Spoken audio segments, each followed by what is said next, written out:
잠시 기도하겠습니다. 사랑하는 하나님, 이 시간 하나님의 말씀을 전하고자 합니다. 저를 사용하셔서 말씀하게 하시고 또 우리에게 듣는 길을 허락하셔서 하나님의 말씀을 이해하게 하여 주옵소서. 예수님 이름으로 기도합니다. 아멘.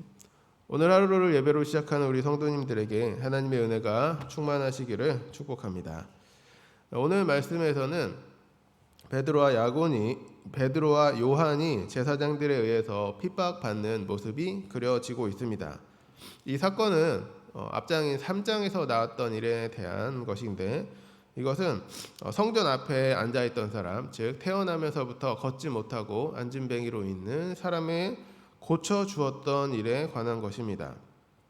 근데 이 말씀을 읽어보면 굉장히 이상하다는 것을 알 수가 있는데, 베드로와 요한이 성전 앞에서 매일같이 그 앞에서 앉아서 일어나지도 못하고 구걸하던 그 사람을 향하여서 착한 일을 하였다라고 이야기합니다. 병자를 고쳐주었다라고 해서 베드로와 요한은 옥에 갇혔다라고 오늘 말씀하고 있는 것입니다.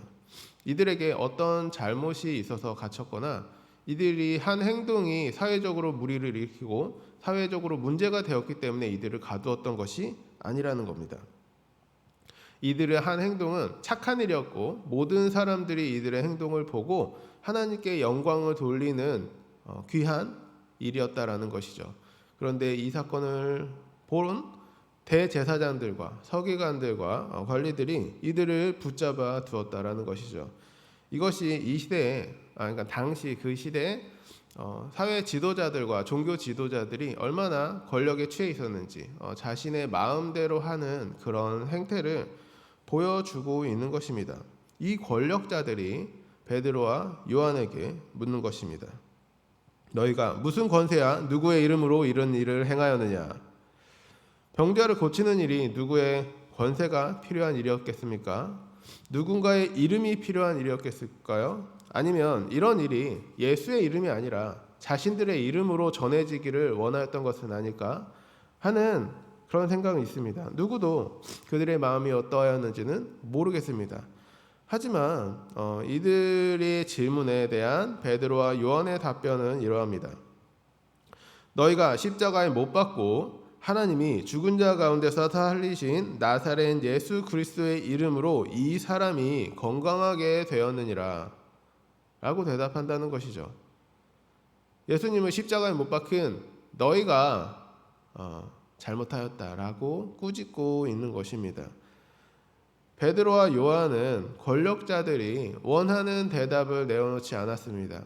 오히려 그 사람들이 가장 싫어할 만한 대답을 그들에게 하였다라는 것입니다. 베드로와 요한은 세상 권세에 타협하거나 굴복하는 것이 아니라 단지 자신들이 해야 할 일, 착한 일을 예수 그리스도의 이름으로 했다라고 전한 것입니다. 베드로와 요한이 한 일은 병자에게 착한 일을 한 것입니다.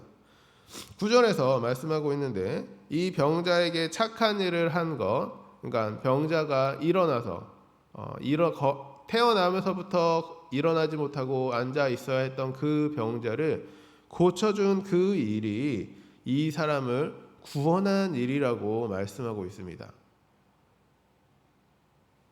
병자를 고쳐준 일, 사람이 건강하게 된 일이 그냥 건강하게 되고 사람이 회복되고 하나님의 기적이, 하나님의 표적이 임했다라고는 데서 그치는 것이 아니라 이 사람에게 예수 그리스도의 구원이 임하였다라고 말씀하고 있는 것입니다. 병자가 회복된 일이 하나님께 구원받은 일이라고 설명하고 있는 것이죠. 이 말씀을 보고 있는 우리들은 구원에 관하여서 조금 더 생각을 넓혀야 함을 알 수 있습니다. 구원은 우리가 죽은 이후에 하나님 나라에 가는 것만 구원이라고 말하는 것이 아니라 우리가 이 세상에 살아가면서 하나님을 만나고 하나님을 경험하고 우리가 이 세상에 묶여있고 괴롭던 우리들이 풀려나는 것, 하나님의 백성이 되는 그 순간부터 우리가 구원을 얻은 것입니다. 구원은 우리가 죽은 이후에 주어지는 것이 아니라 우리가 예수님을 만난 그 시간에, 우리가 예수님으로 인하여 치료되었던 그 시간에 구원을 얻게 된 것입니다. 그리스도를 만나는 순간 그리스도가 나와 함께하고 성령님께서 우리에게 임하는 그 순간에 우리는 구원이 임한 것이고 우리들의 삶이 변하여서 하나님 나라의 백성이 된다라는 것입니다. 우리들의 소망이 다음 세상, 우리의 죽음 이후만을 바라봐서는 안 될 것입니다. 우리가 물론 다음 세상에 하나님 나라에서 즐겁고 기쁘고 아무런 고통과 아픔이 없는 곳에서 살아갈 것을 소망해야 하지만 거기에만 집중해서 된다는 말씀이 아니라 오늘 이 말씀을 보면 우리가 예수 그리스도를 만나고 우리가 고침을, 나음을 얻었던 그 순간부터 우리에게 구원이 임한 것입니다. 우리는 이 땅에서도 하나님의 백성으로 구원받은 사람으로 살아가야 한다라는 것입니다.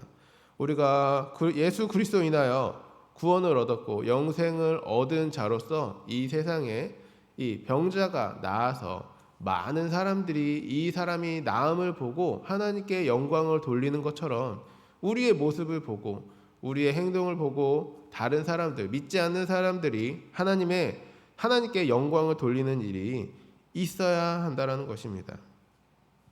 우리들은 예수님께서 이 땅에 오셔서 하셨던 일들을 잘 알고 있습니다. 굶주린 자를 먹이시고 병자들을 고치시고 귀신 들린 자들을 내쫓으시고 또한 죽은 자를 일으켰던 이 일들을 우리들은 이제 성경 말씀을 통하여 배우고 알고 있습니다. 그리고 예수님께서 하셨던 그 일들은 사도들이 이어받아서 똑같은 일들을 계속해서 하였고 지금 이 시대에는 예수님의 제자된 우리들이 그와 같은 일들을 계속해서 해 나가야 한다라는 것입니다. 그 일들을 통해서 무엇이 전해져야 합니까? 오늘 말씀처럼 예수 그리스도의 이름이 이 세상에 전파돼야 하는 것입니다. 우리가 이 세상에 살아가면서 해야 하는 일은 우리가 하고 있는 착한 일이 예수 그리스도의 이름으로 이 세상에 전해지기를 소망해야 하는 것입니다. 베드로와 요한은 어떤 특별한 마음으로 성전 그 앞에 앉아있던 병자를 고쳐준 것이 아니라 그 성전을 들어가면서 그 앞에 앉아있는 그 병자를 보고 예수님께서 하셨을 법한 일을 이들이 예수님의 이름으로 했다라는 것입니다.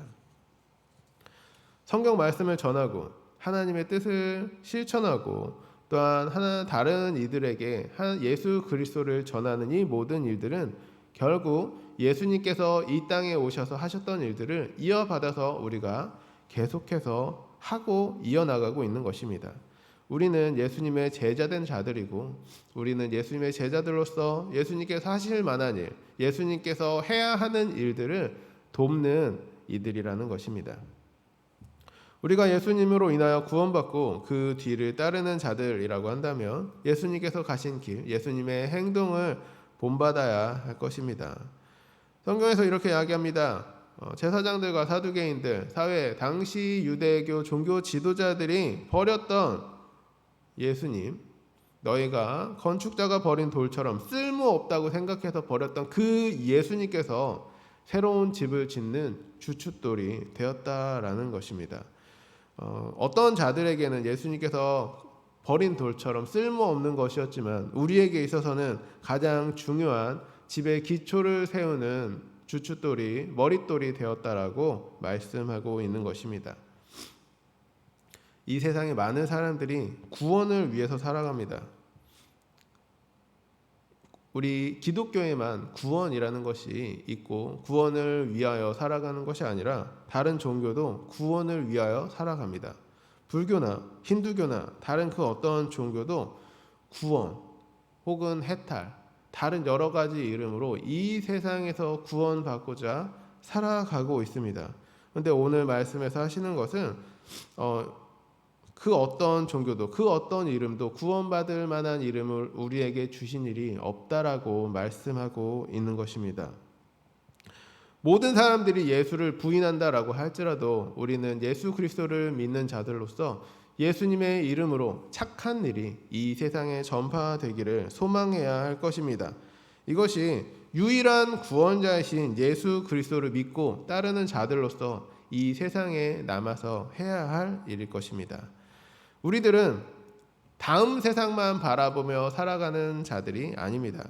우리들은 이 세상에서도 하나님의 자녀이며 하나님의 백성으로 살아가는 것이고, 우리들은 하나님의 백성으로서 이 세상에 내가 행한 착한 일이 예수 그리스도로 인하여 이루어진 일이라는 것을 이 세상 사람들에게 알리며 살아가는 자들인 것입니다. 이 일들을 통하여서 예수 그리스도를 모르는 자들, 예수 그리스도를 핍박하는 자들, 그들이 우리의 모습을 보고 하나님께 영광을 돌리는 일이 있기를 우리 모든 성도님들에게 임하기를 이 시간 주님의 이름으로 간절히 축복합니다. 잠시 기도하고 마치겠습니다.